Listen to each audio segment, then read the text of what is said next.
Հաջորդը Թավարո ընկերության հայրենական արտադրության հետախուզահարվածային DEV 1-1 անոթաչուն է։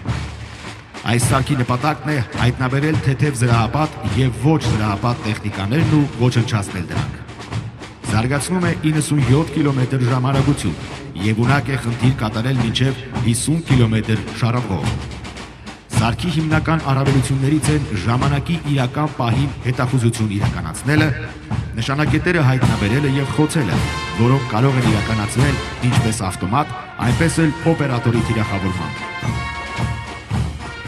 Հետախուզահարվածային այս անոթաչուի վերթիռն իրականացվում է ռեակտիվ մեկնարկիչով, ինչն էապես կրճատում է հաջորդ անոթաչուի նախապատրաստման և մեկնարկի տևողությունը։ Իր զանգվածաչափային տվյալների շնորհիվ այս անոթաչուն կարող են կիրառել ցանկացած զորատեսակի ստորաբաժանումներ։ Ժամանակակից տեխնոլոգիաների զարգացումը մեծ ազդեցություն է ունեցել ռազմական ոլորտի վրա։